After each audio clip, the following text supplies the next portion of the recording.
So I asked him, I was just like, where are we going? Yeah. And he was just like, oh, I thought you would want to come to my house. Oh my God. Ew. I'm sick. Nada. I'm sick. I'm Wiza. I'm Nada. This is the Two Keys in a Podcast. Is that lame? I feel like that was lame as fuck. Welcome back to the Two Keys in a Podcast. We're so happy to be back on Sketch.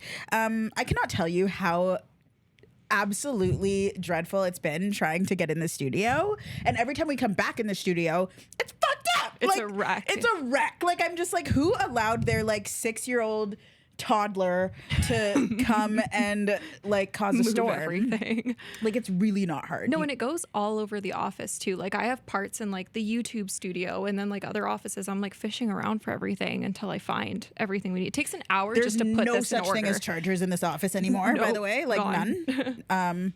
It's like a rare sayonara. commodity. Yeah. So anyways, we're back. Okay. I don't want to hear it. Okay. Like we I don't even have an excuse. I really don't. Like, we just both got extremely busy with like our actual like, you know, work. Yeah. But this is just as important. So yeah. And I was telling Wiza too, like when we don't have this podcast, like this is our therapy. Yes. Just so we're aware. Like we've gone like a month without seeing our therapist, you know? yeah, no, for like sure. We're unwell now. Yeah, like actually. So we're back. There's so much to discuss since we last spoke in this room. Yeah. I mean, Samia was here last. Yeah. So if anybody wants to hear a bunch of, you know, Beginner. dumb real estate questions. Yeah, like beginner topics. Yeah. I That was said much it more so friendly. Much nicer. Then I would check out last episode because it was sure. really, really good in terms of like somebody, if you're just a beginner, if you're somebody who just like wants to learn more about like really just like the basics of real estate, like it was a gooder. Absolutely. Yeah. What's on the docket today, sis? I have no idea. Oh. I mean, I feel like Good thing we've had 3 months to prepare. I mean, we had a rate cut, which is pretty good. So like we're hoping that'll heat things up a little bit. 0.25. Yeah, 0.25. Not Which a is big like, one. you know, it's not big. It's not like it's not nothing though. Yeah.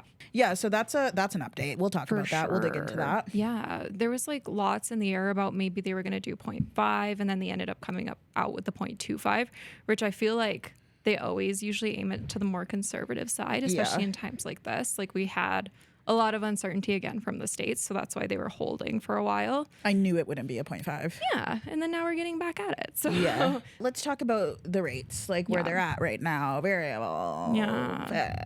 Fixed. I mean, yeah, like I always say, like, go with your comfort zone, right? Because like at the end of the day, that like 0.15% difference that you're going to get between variable and fixed right now, it's not going to make a huge difference. And if it does go down, like great. But like when you're signing for a 5-year term on variable, it could very well go up again, right? So it's kind of like do whatever you're comfortable with. Like if you're okay with your monthly payments changing, go variable. Yeah. And like if you're like a little bit of a gambler, you know, go for it. But like if you want to know what you're paying every single month, then go fixed. Yeah. It's really, really not hard.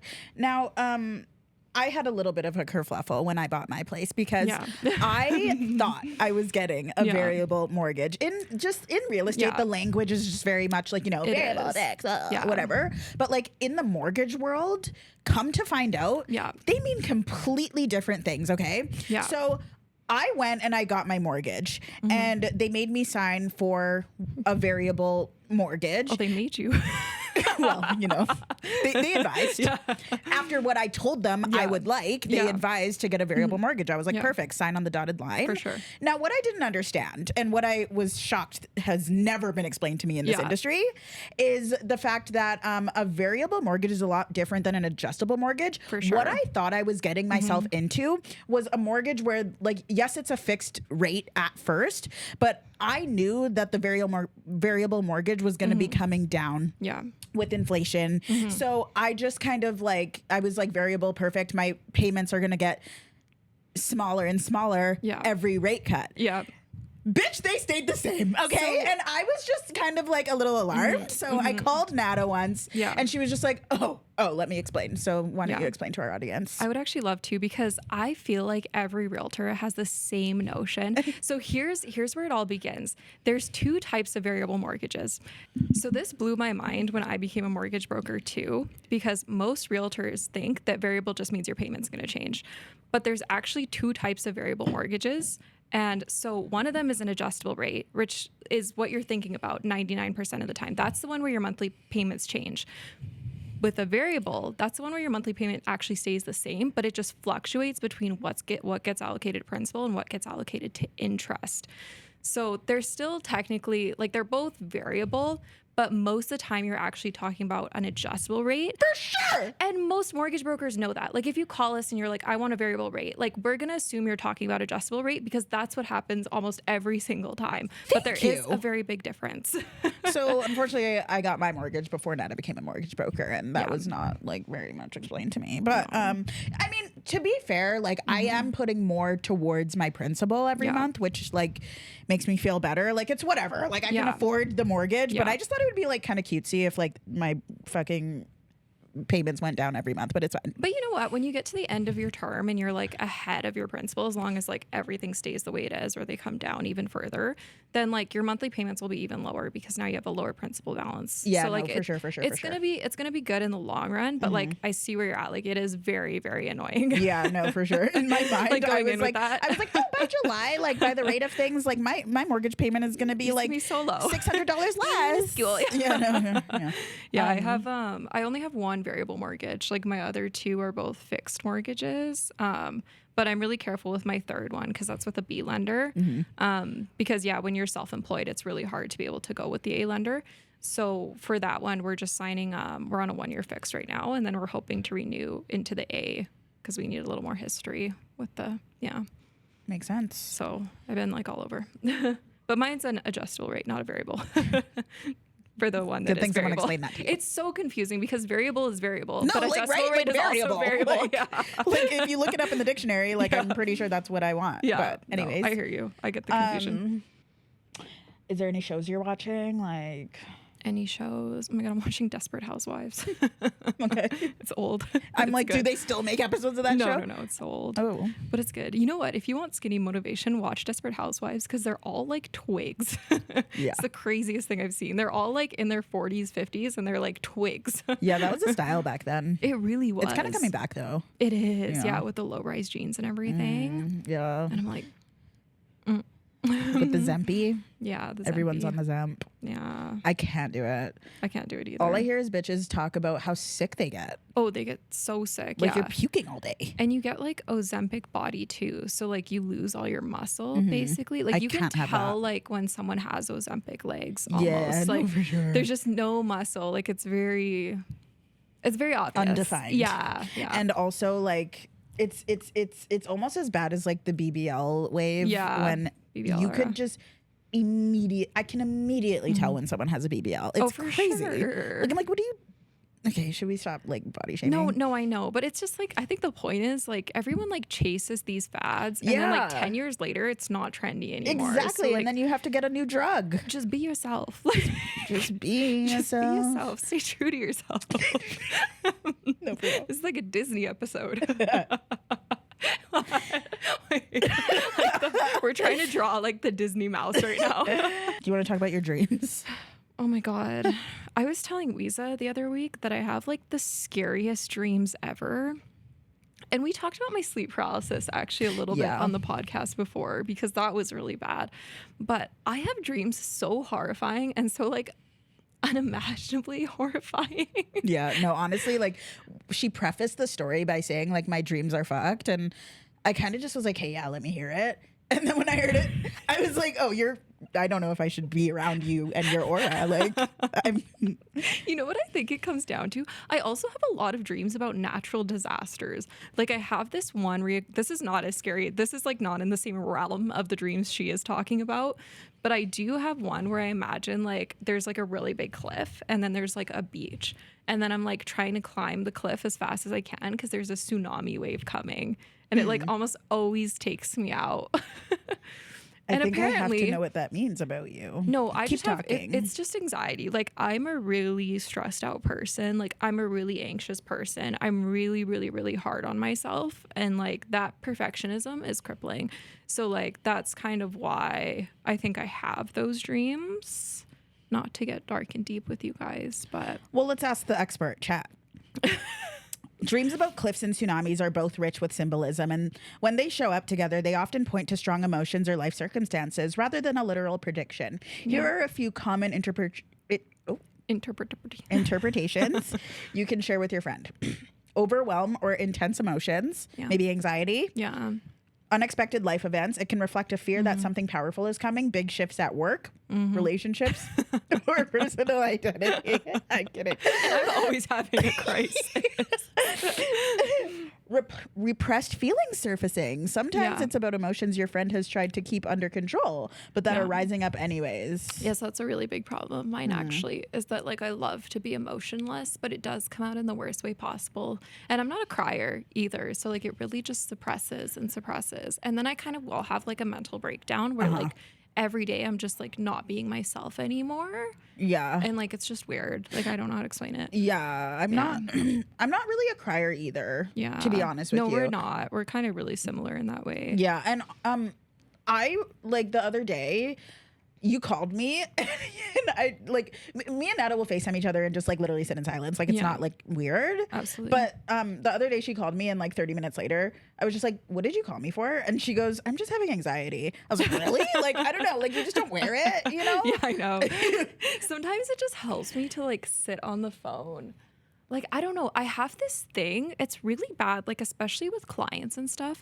I always feel like I'm like doing the worst job possible. But then my client will come back and give me like a 5-star Google review and like say I was like the best person they ever worked with. And that like happens to me with every single client. Yeah, so you're bad like, for that. I just try to, like, I'm really, really hard on myself, you know? Like, and that's. Wow, this is that therapy we were talking about. I was gonna say this is that therapy. This is really therapy right now. What's new in my world? Let's talk about me. Yeah. I mean, you've been kind of like busy lately. I feel like I've just really been doing. busy. I've been like doing nothing but work. Yeah, like truly. Yeah. I like to the point where I just got in a fight with Sean because he was like telling me about how I'm slacking with the calls. Yeah. I was like, what do you want me to do? Yeah, work is busy. We are kind of expecting a shift in the market. Not a complete shift, but like you were saying with the rate cut, right? Yeah. So like last time the rates had the first cut after a bunch of holds or rises was last summer. It was last July. There was a drop. It was like, right?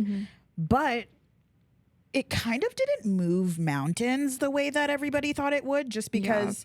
Wait, am I getting my time right? No, I don't know if your timeline's right, but. Oh, no, yes, so it was. It was last summer. I just remember there being a rate cut. Yeah. Expecting the market to just like absolutely fucking erupt. Off, yeah.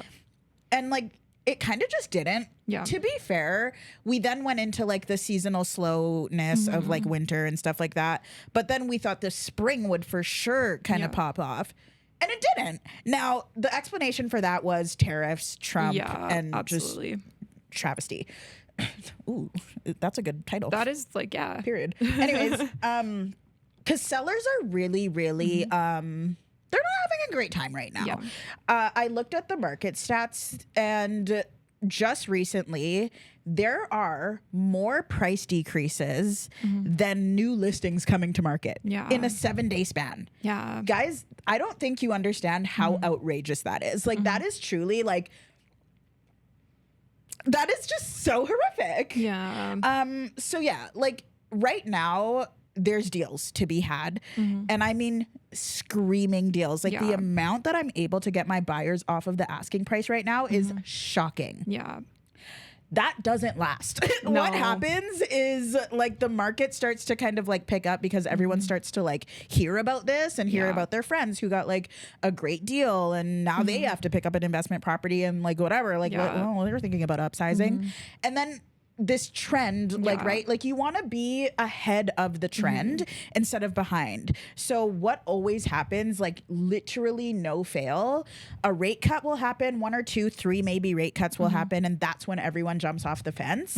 But what you want to make sure that you're doing is getting ahead of that, because how much money are you really saving by getting a little bit of a higher rate? It's minuscule. But getting a hot deal from the purchase price, as opposed to like competing, maybe like, you know, being in a situation where you have to offer over asking, but getting like a 1 maybe 0.5% less on your mortgage. Like, I just don't really get people's well, not to mention, like, if that is the case, like, you can literally just prepay your mortgage a little bit every single month, or like do an accelerated payment. Like, it'll probably end up being the same. It'll probably end up being the same. Not only that, I cannot stress this enough. There are ways to get around the whole, like, if you're super rate sensitive, if you're like, I just want to buy a house when the rates are at 2%. Well, I don't know if that's ever going to happen again. No. Anyways, there's like, you can get a house and then just make sure that your possession date isn't until after those rate cuts, because you'll still get the lowest rate. So you still have time to like score these like lower like rate cuts and stuff like that. So I just wanted that to be a PSA. No, for sure. And I think there's a lot to be said to that, because you're right. Like, the difference that we did see before is like they were cutting rates, but we had all of this Trump stuff going on. Right. And now it's like we have none of that Trump stuff going on. So now I'm interested to see how the Calgary market actually reacts. Yeah, no, for sure. It's going to be interesting. It's going to be interesting. Yeah. Because it also takes a while to like see the effects of rate cuts as well. So like we might, you know, it still might take a little bit, but like we'll get there. And like, I do think spring will be hot again. I hope so. Yeah. And not to mention, like, even the rate sensitive people, it's like, if you really want to be rate sensitive, like, the reality is, like, at one point your mortgage is going to come up for renewal. Yeah. And like, you're going to be stuck at that point in time with whatever the rates are. The government is smarter than you.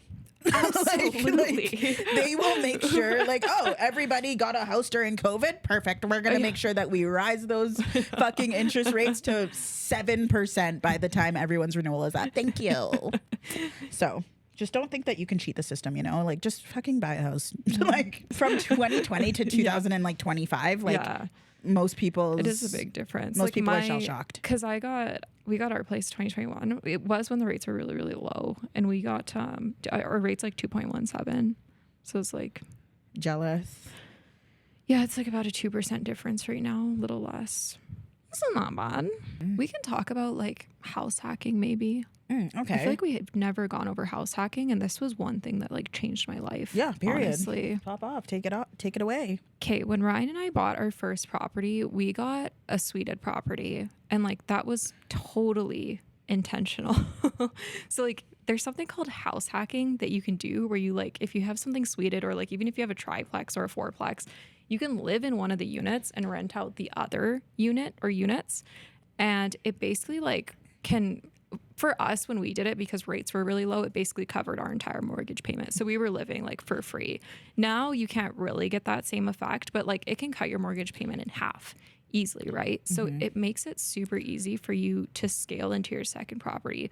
So like we managed to get our second property in like, it was less than a year. I remember, because one of the biggest goals in my head after we got our first place was that I need us to have another place in less than a year. And that's exactly what we did because of house hacking.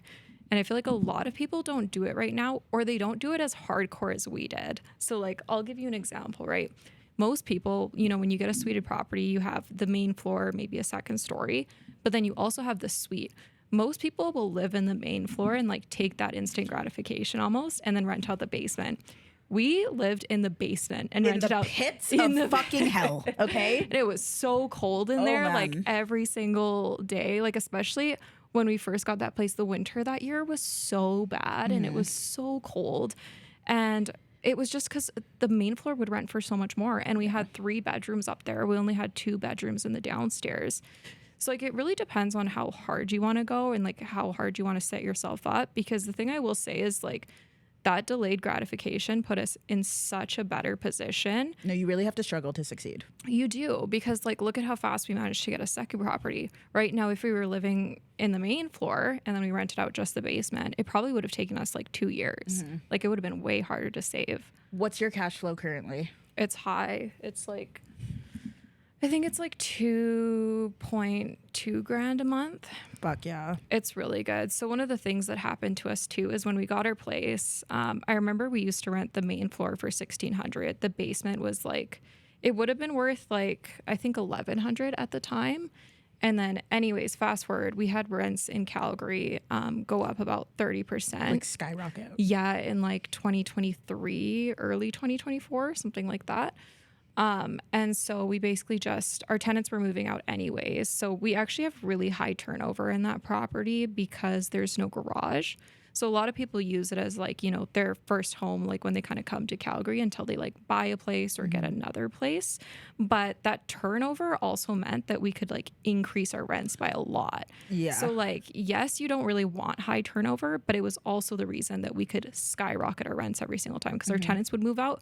I remember we went from $1,600 to $2,100 and then $2,100 to $2,350 because we also charge pet rent. Yep. So that's another hack that I feel like people don't talk about. When you have rentals, you love to avoid pets. Everyone does. Like, it's like you think they're going to scratch your floors. You think cats are going to pee everywhere. But statistically speaking, pet owners are actually way more responsible.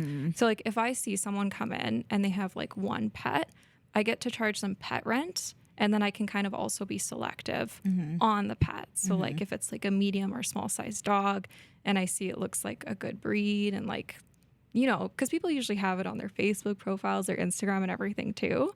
So can't be slick. No, you can't. Yeah, we do our research. Like it's unreal. I remember we had one tenancy application that we got and we thought she seemed really, really great. And she told us that she was moving, she had to move out of her current place because they were selling it.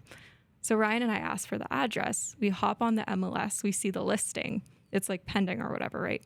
We call the listing agent. We're like, hey, what do you think about this tenant? She was like, I wouldn't rent an outhouse to her. I remember this. So we do our research. Yeah. It's very, very possible, and especially in the industry that we're in. Yeah. What would you say? So like, I'm not a landlord yet. Like I'm like truly, I don't know if I could be bothered if I'm honest, but one of these days I'm going to get another property and I'm going to want to, get rentals and stuff like that. So let me ask you this. What's like the most important factor about being a landlord? Like what's just like the most like something that is like a good takeaway that you might not have thought of? Okay. Because I'm going to be honest, that garage thing is like such a hack. Like most people want a garage, but then it's like the purchase price is way higher. Then you don't think about the fact that you can like have that turnover in a up market. So it's that's good. the thing. Yeah. If rents are skyrocketing, it's phenomenal because like even if we get 1 month of vacancy, it doesn't matter because we just increased our rents by like $400 a month. Right. So it's like, it's insane, but rent is kind of like balancing out now. Yeah. With rent balanced out, like if you do want a longer term tenant, like go for something with a garage, go for something that they can stay in. But my biggest piece of advice when it comes to tenants is I feel like people don't do diligence enough, and I feel like people look for the wrong things almost. Like I said with the pets, like no one wants to rent with people with pets, but you open that gate up, you get a bunch of people who are willing to pay a premium. Yeah. Because number one, there's not that many rentals that allow pets. Not at all. So now you've opened the gates to this whole new demographic that gets to come in and view your property. And they're probably also going to want to stay there just a little bit longer because they do have that pet as well. Number two, I feel like people always try to go for the maximum rent that they can, like absolutely max it out. We like to decrease our rent just a tiny bit, actually. So usually like $50 to $100 a month, just so that we have like an overflow of people interested in the property. Because when you have a bigger pool of people to pick from, you can get a better tenant. And the worst thing that can ever happen to a landlord is getting a terrible tenant. Like you don't want to have to worry about your property being trashed, having to give them like emergency 24-hour, 48-hour notice to get them out of the property, them damaging all of your stuff, because that is just a headache and a half. So I just say vet your tenants and like make sure you can kind of open the doors to as many people as possible.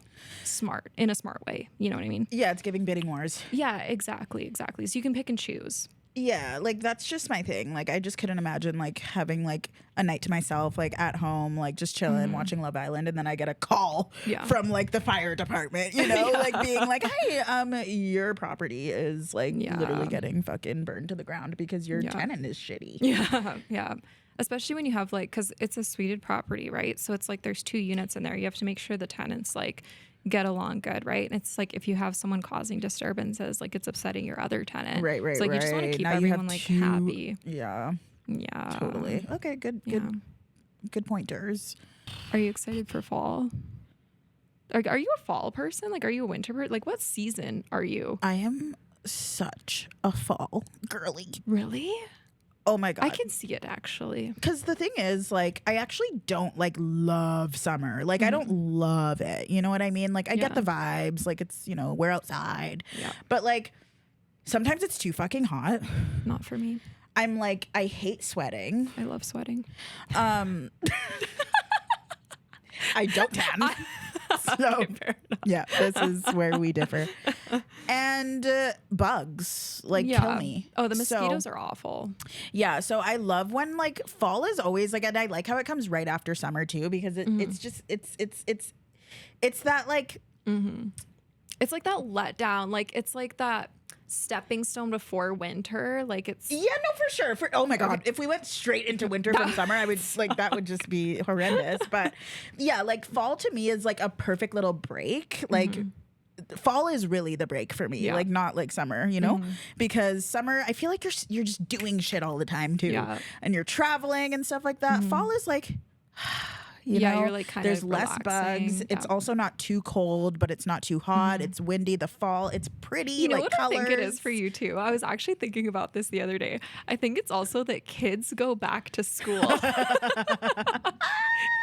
So everything feels so much calmer. Fucking much better, dude. Yeah. Well, there's nothing like scarier to me than like a group of tweens. Like, you know, when you go to the mall and there's like a group of tweens like hanging out there with their baggy jeans and like their crop tops. I'm like, oh my, like I feel like you could do anything and they're just like judging you. Like that's the harshest age. Yeah, no, for sure. Do you remember being that age? Yeah. I was judgmental. That's how I know they're judgmental. Yeah. I'm a summer girl. I know you are. I would like live, breathe, and die for summer. Every winter, I think about just packing up and moving. I know. Where would you go though? I would go anywhere. Honestly, like if I didn't have my family in Vancouver and I needed to stay kind of close by, like I'd probably go everywhere. No joke. Like I would go do real estate in Dubai for a bit. Period. Like, you know, I spent a few months in Bali, maybe even move to Hawaii. Okay. Like I don't everything. Why not? Where the sun is, that's where Nada is. I want to travel coming up soon here. Yeah. Yeah, I think I'm just like gonna be in my like solo travel girl era. That's so scary. Oh, yeah. Well, I mean, I don't really. I mean, if you go to like nice places and stuff, I feel like you're fine. That's what I feel like. I feel like I'm gonna like start like kind of I'm gonna ease into it. I'm gonna do like resorts at first, you know, like safe ground. Yeah.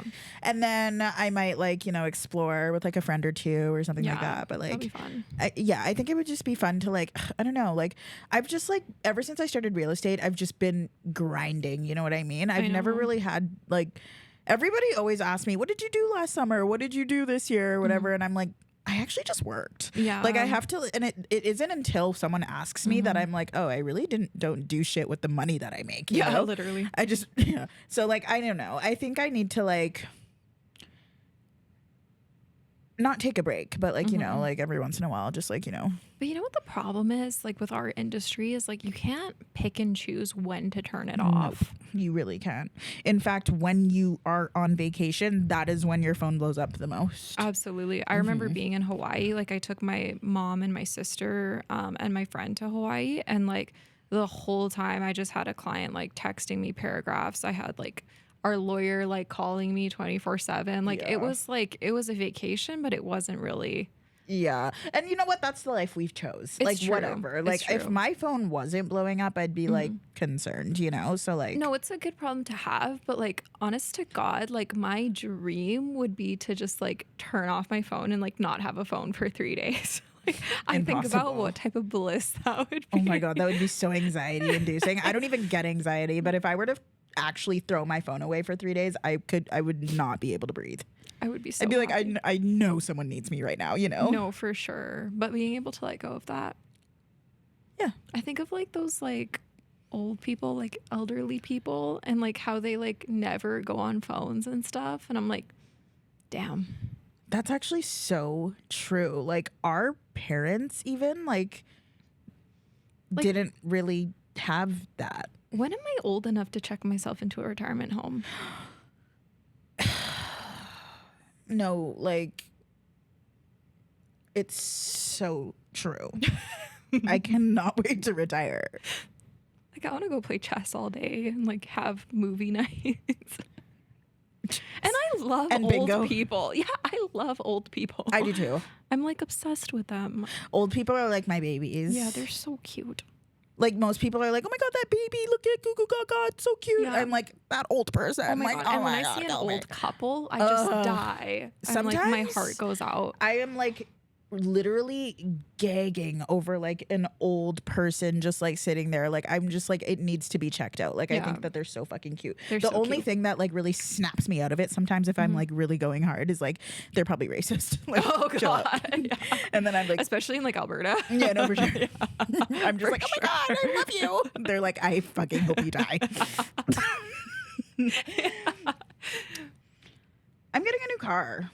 Oh yeah. Yeah. Yeah, you were telling me. Yeah, now I need help.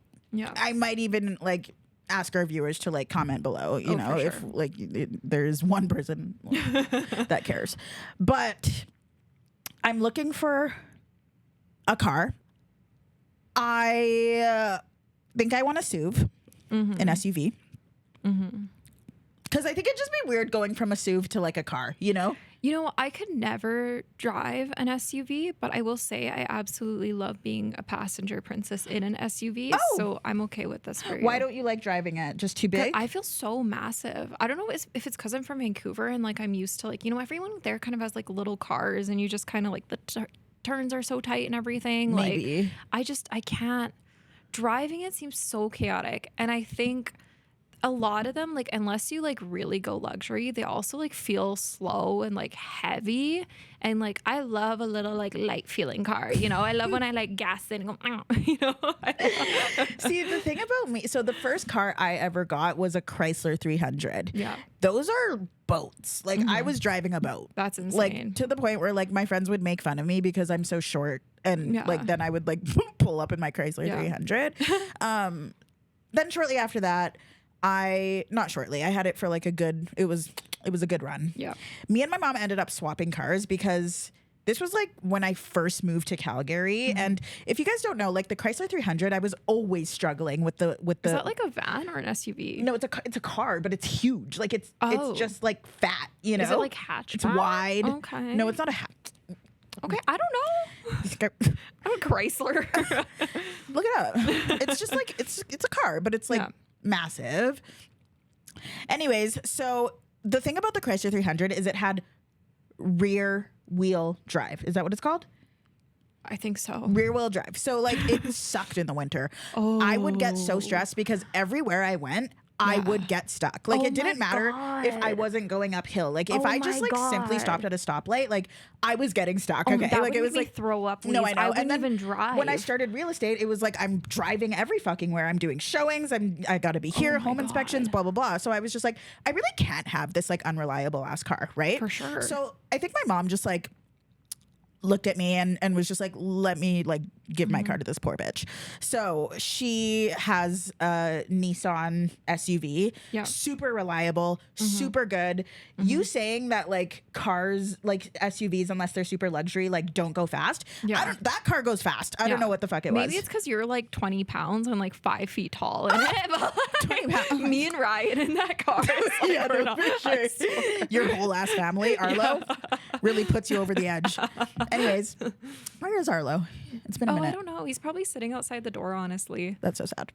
Okay, let me continue my story. So my mom gives me her car. To be honest, that's actually not how it happened. One day they came to Calgary to visit me in like the beginning of December. And my dad hopped in my car, the Chrysler.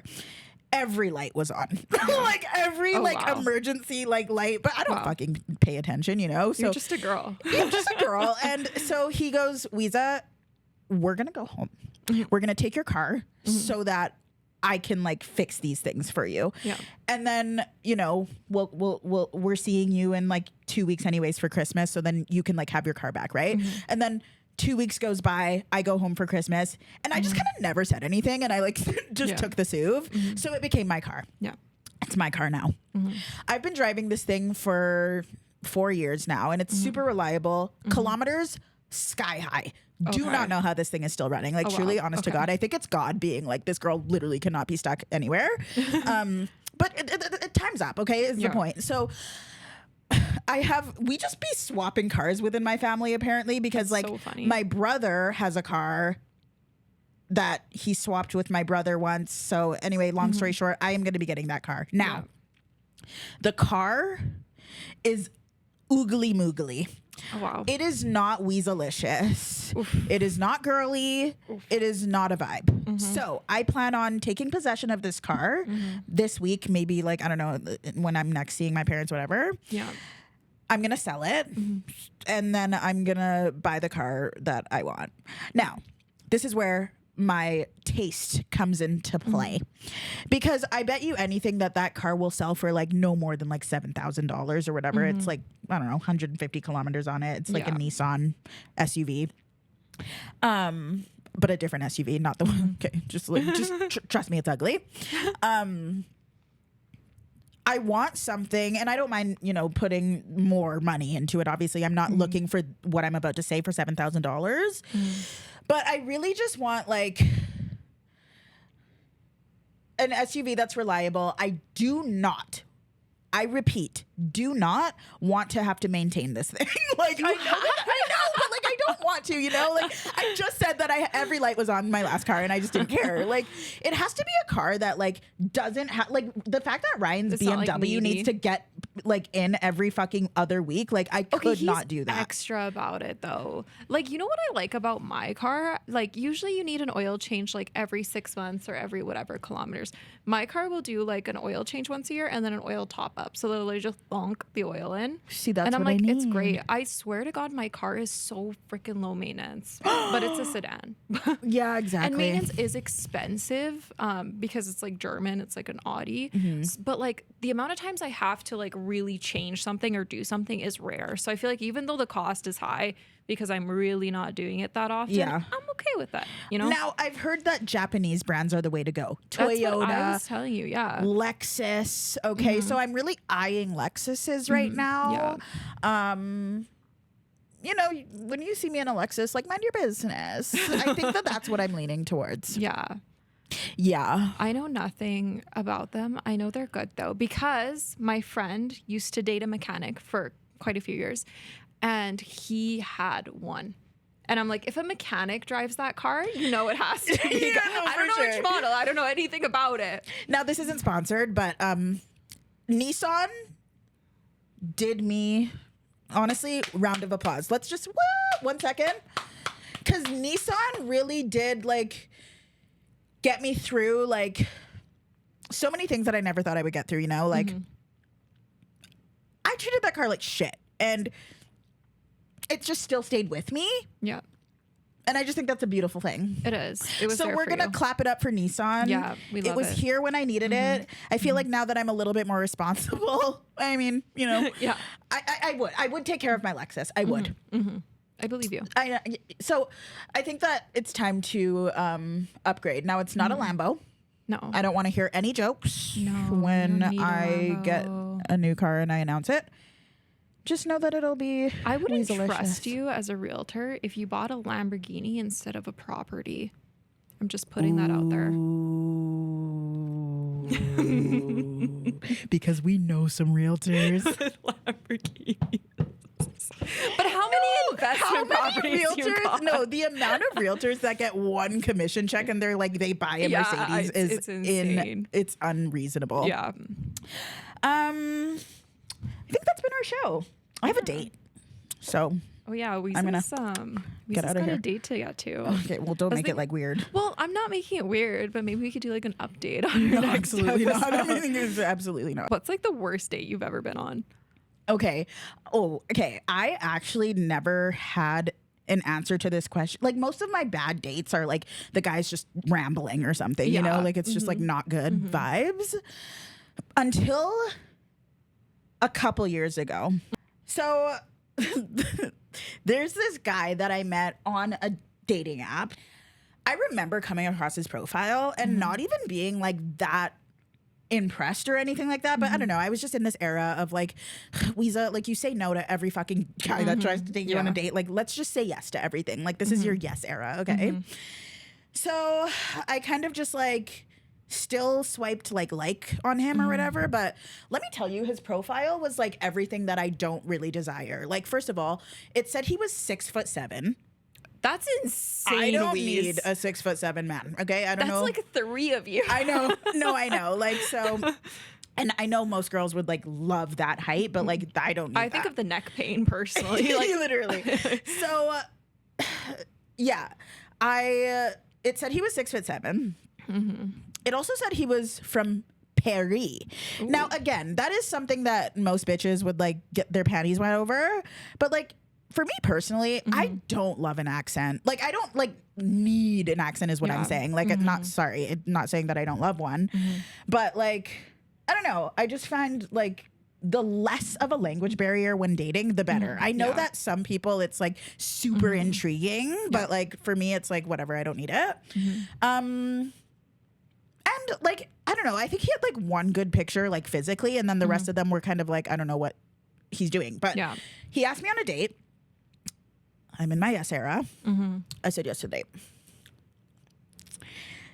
And he did everything right. Let me just preface this by saying, like, the morning of, he texted me to confirm. He was just like, hey, you still good for today? Like, at 7 o'clock or whatever the fuck. And I was just like, yep, for sure. Now, that morning, I remember having this doubtful feeling. Like, I just remember waking up and being like, well, actually, this is me before every date. Okay, but I remember, like, physically feeling like I don't know if I want to go. And he asked me that morning when he was confirming the date if I wanted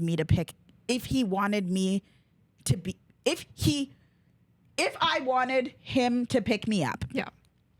And I said yes. Immediately after, I was just like, I don't even know if I want to go. Like and even if I do go, I should probably drive myself if I'm feeling already like I kind of want to dip. You know what I'm saying? But like, again, he did all the right things. So I felt like, you know, I should say yes. So he was on time, picked me up from the date. I live in an apartment at this point in time, a different apartment. And he tells me he's here. I walk downstairs. I get into his car. Now, this is going to make me sound so bitchy. Just know that I really am not a superficial bitch, okay? Like, I really, truly am not. So just me even mentioning this, you know it's bad. Yeah. So I get in, and the first thing I see is his pants. Oh. But he had pants on. Yeah. Okay. They were just atrocious. Like, I just remember being like, there's just no absolute way that this man woke up this morning and put those pants on one leg at a time. He like had pants like on your seat, like thrown or something. Okay, I understand. No, he was wearing pants that I hated. Just weird pants. Okay.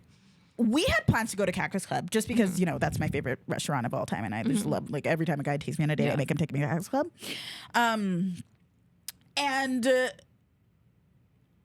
There's a few different locations of Cactus Club here in Calgary. The most bumpin' popular one is definitely the one downtown on Stephen Ave. Yeah.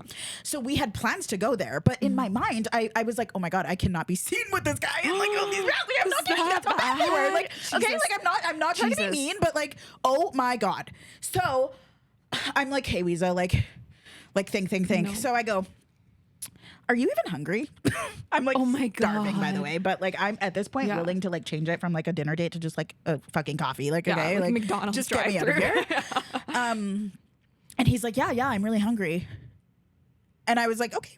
I was like, do you want to go to like the Cactus Club on like Barlow or something like that? Because like, I just don't like want to wait that long for like the Stephen Ave one. And he's just like, yeah, sure, whatever. Oh my God, this makes me sound so fucking mean. Okay. Like, but like, just keep listening. Okay. He also had like a really, really thick accent. So like the things he was saying were really like short and like distinct. So we agree to go to Barlow, like the Cactus Club. And so we start driving. He is driving so eerily slow, like eerily. Like I was like, I lived on 4th Ave. Okay. Yeah. If you guys know in Calgary downtown, you drive in to 4 Ave and then you're just straight. Meaning to get out of downtown, you take 5th Ave and it's straight. Okay. He was taking like the most absurd turns and shit like that. Like it is not a hard route. And I just remember being like, are you like, do you know where we're going? Like, just like, you know, like kind of like kindly. I was like, do you know where we're going? And he was just like, yeah, I know where we're going. And I was like, okay. So I just like, you know, in the car, we're making like a little bit of small talk because like, I'm not, even though I kind of already knew this wasn't going anywhere based off of his pants, I'm not an awkward bitch. So I just like kept kind of like talking to him or whatever. We get to Barlow and we ended up in the Earl's parking lot. I don't know. Like, I'm like, I feel like we fully just discussed Cactus Club, but whatever. Like, whatever takes this date to like a minimum time-wise. So we get out, we go into Earl's. Sidebar. This man is not 6'7". I don't know where he got that from, but like, I remember looking at him and being like, I've dated guys that are like 6'3", like 6'2", whatever. Like he wasn't like, I don't remember being, I feel like if he was 6'7", I would be alarmed. Yeah. You know? It would be like standing next to a skyscraper. Totally. Like I am very short and like, I just don't remember feeling the 6'7" of it all. So weird thing to lie about because he was still really tall. Like I bet you he was like 6'4", but like, anyway, weird. So we walk into Earl's and I get a bowl. If you've ever been to Earl's, the bowls are like huge. Like you usually have to have leftovers. So like we're sitting across the table from each other, whatever. Another thing about Wiza Jane is when I eat, I often take breaks, right? Like it's like, I'll eat and then I just need a break, like, right? So I was taking one of these breaks and he goes, why are you not eating?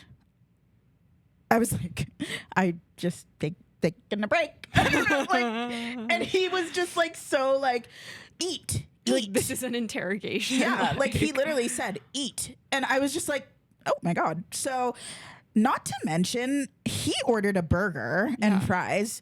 The way he was eating the burger was so fucking weird. Okay. He's like taking bits of the burger. I felt like I was on a date with a serial killer. Okay. Like he was like taking bits of the burger and eating it like this. That's I cannot weird. Make this up. That's and you're so commenting weird. on the way I'm me eating. He probably thinks you're trying to be one of those skinny girls. Meanwhile, you're not. You're No, just, like I literally eating. ordered the fattiest bowl on the menu. Yeah. Thank you. Legit. So, needless to say, I just wanted this date to be over, but I didn't drive, right?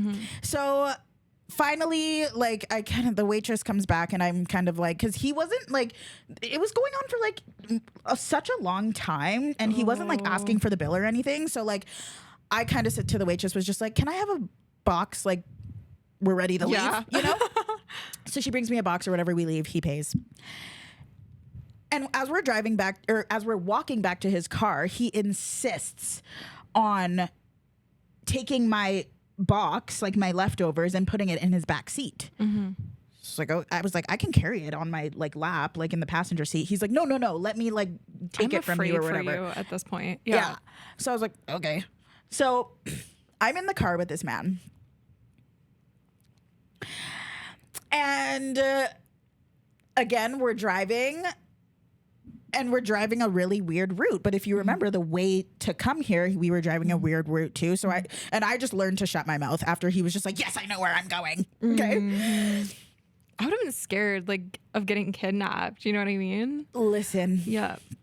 So we're driving and I'm kind of like on my phone at this point because like the date's over. Like I know that he's driving me home and we could still be like conversing and stuff like that. But like, I'm done. Okay. Like, so we're like driving and I'm on my phone a little bit. I look up and we're in like a residential area. Like I live downtown. again, from Barlow to downtown, it is nothing but like major roads. Yeah. Okay. Yeah. I'm like, what are we doing in a residential area? So I asked him, I was just like, where are we going? Yeah. And he was just like, oh, I thought you would want to come to my house. Oh my God. Ew. I'm sick. Nada. I'm sick. I was so scared. I'm sick. I was like, take me home right now. Like, up until this point, I was definitely being like kind, nice. Again, even knowing that this wasn't going anywhere from the second I saw his pants. But it is just one thing to not even ask, to just drag out a woman who you just met. You just met. Some random Didn't area. discuss this. There's no way he thought that this date went well enough for me to go home with him after. Regardless of how good it went, you asked. Do you know what I'm saying? Yeah. So I thought, so now, like, I kind of just like, I fucking was just like, take me home right now. Mm-hmm. Like, this isn't like even funny. And he's just like, okay, well, let me at least put like the food in my house. Mm-hmm. I was like, okay. He's, like, so stealing your yeah, food? like, I don't know what's going on. So I'm like in his driveway and I let him go in, do whatever the fuck he needed to do with the food. If I were you, I would have. I was like, never in my life have I actually had to text my best friend Kenzie being like, I'm scared. Like, I might need you to like here's I my don't know. location. No, dead ass. So he comes back in fairly quickly, and so we're driving home, and the same way he was like demanding me to eat before, he was like, "Why are you so quiet? Talk." And I was like, so weird. First of all, I feel like if you want somebody to talk, you talk to them and then they talk back and there's a dialogue now. Yeah. You don't just say talk. Like, that's crazy. So if he like thought that I was being like not talkative before, I was being radio silent now. Like, there's not, like, I was so over this date. So he finally drives me home. We get there. He's dropping me off. And I open the door. Mm-hmm. I was like, okay, thanks, bye. Like, right? Mm-hmm. He grabs my arm and he goes, thank you, Wiza. Thank you. And I was like, okay. So I'm like leaving. Nada, I cannot make this up. He grabs me and he starts going. And I was like, literally, get off of me. Like, I fucking shoved him off of me, and I couldn't have ran into my apartment faster. I'm sick. Now, this is so ick. Like, the worst thing about this story was that I ran so fast that I forgot to take my leftovers. But you're right. That's okay. You're right. He might have just put them in his house. Like, I'm not sure what that, like, pit stop was for. Mm-hmm. But, like, he, like, insisted on going into his house quick. Like he oh my God, he was turn like putting around. on like breaths where he was like brushing his teeth. Oh my God. Yeah, so that was by far the worst date I've ever been on. And then he texted me that like 20 minutes later being like, hi Wiza, can we please be friends? I was like, no. Well, what I said was, hi, it was nice meeting you, but I just don't think this is gonna go anywhere. Thank you. God. Thank you. Oh my God, I'm ill. That's scary. Yeah. That's scary. So from then on, I always drive myself to dates. Yeah. That's such a valid point. What's the worst date you've ever been on? I kind of have two that are actually really bad. The first one, I'll keep it short, but basically same thing. It was like my first go at Tinder. Okay, literally my first go at Tinder. My first Tinder date ever. On Tinder. Okay, yeah, and I think that was like the one and only Tinder date I've ever never had, been mind you. Oh, actually, I've tried Tinder once. Okay, it was not. I was like in university. I was like, my friend got it, so I was like, whatever, I'm gonna like try it. Okay, so I find this guy. He's like really cute, like really handsome, whatever. So I'm like, okay. So we like start talking. He's actually like really funny. Like, when they're really funny online, but they're not funny in person. Oh, that's what it was. Okay. First of all. Anyways, he wanted to go to a hockey game because like his work gives him like free tickets or whatever. I'm not a sports girly. But I was like, I'll go. So anyways, he like picks me up in this really nice car. So I'm like, oh my God, this car is so nice. Which like at that age I was like, like 18. I was like, I didn't I was like, how do you get this car? You're like 1 year older than me, you know? Anyways, it was like his boss's car that he like borrowed for the date. So he didn't have his own car. Did he tell you that? No. Well, he did. Well, like, what do you mean? Like, he ended up telling you that? Yeah. Like, he did tell me because I like complimented the car and he told me or whatever. Okay. And it was like fine. It was okay. I should actually preface this by saying this man was like an actor or like an aspiring actor, which should have kind of been my first red flag. So I didn't notice it till we got out of the car, but we get out and I didn't even check his height, but he's like shorter than me by like 2-3 inches. Which, oh my God, that's like me. Yeah. So he's like a lot shorter than me. So I'm like, okay, I'm not judgy. It's like, whatever, you know, like we're here, we're doing this. Okay. So we like go, we're watching the hockey game, like everything's fine. And then he like is probably one of the most vain people I've ever talked to. He starts like talking about his hair, right? And he's like, oh my God, like I have such thin hair. And he's like complaining about his hair. He grabs my hair and he goes, you have such thin hair too. Oh, look at my hair. Yeah, you like have such thick hair. Excuse me? Thickum. That's when I knew I was never going to talk to him ever again. And that was basically the worst part of that one. Oh, that's rude. My second one was this guy who kept Instagram DMing me. Like this man was like nonstop. By the way, you don't have to say more. Yeah. You never go on dates with men that persistent. If there's a man that's been in your DMs for 2 years plus, that's literally what it was. Don't ever. But at that point, I was like, honestly, he's tried so hard. Like, whatever. There was like a little outdoor festival thing or whatever going on in Deer Lake, which was like in Burnaby, close to where I lived. So I was like, okay, he was going to pick me up, but it was like a 5-minute drive. So he picks me up in this like bright purple, like Scion. And like I can hear the music from his car from like when I exit my house. Like that's how loud he was like playing it. And it was, I forget the name of that song. It was like, we pop out at the party, I'm with the gang, and it's gonna be a Rari. So tuck your chain. Oh, yeah. Like and I'm not joking, Lisa, on replay. Like there was no other songs playing. The entire car ride, it's that song on replay. His car smells like old Cheetos. He like I don't like mustaches at all. He has like this creepy mustache. There's so much going on. There's so much going on. Anyways, we get to the thing or whatever. I already want to go home because I'm like, this is just not it. And like, why does everything smell weird around him? I was like, whatever. The worst is when you want to go home. Yeah. Yeah. Jeez. Anyways, so like he's like ordering food. Doesn't ask me if I want anything, like doesn't persist to just order himself a hot dog. Oh my and then God. I had to like sit on the bench next to him and like watch him eat it. And he didn't offer like to get me one. Oh my God. And it was so weird. Anyways, fast forward to the end of the date. He tries to kiss me and I'm all like, oh no, like I don't like mustaches. Like I don't want to kiss a guy with a mustache. That? Yeah. So I was just making jokes or whatever to like get out of it because I was like, there's no way I'm ever seeing this man ever again. Okay. I get back home. I get like a Snapchat. It's like him with his mustache shaved off. No, you're lying to my face. And he was like, I'm ready for that kiss now. You made him insecure. I blocked him on everything. Yes, you did. Because you have to. Like those men, you have to just block. I blocked French guy. Listen, a month or two later, I get a call with no caller ID. I pick up the phone. He goes, do you know who this is? I go, no. He goes, he says his name. I still barely remember who it is. Yeah, literally. No, because why do you think you're so important? And he starts going off about how he had to shave his mustache. Just for you to block him, bitch.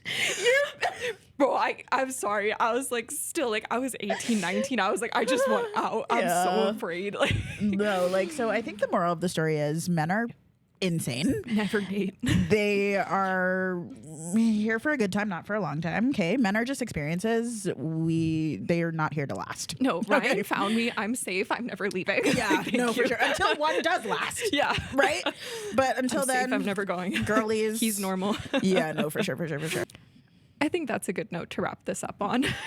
I think that's the general consensus as well. Okay. Please let me know if you have any car wrecks. Or let us know your bad date stories. Yeah, no, for sure. Period. We love a bad date story. There's so many out there with girls. There's so many out there. Yeah, hopefully tonight's not one of them. Yeah. Okay. Pray for Wiza. For real. Thank you so much for listening to another episode. We will catch you next time on Two Keys in a Podcast. Say it with us.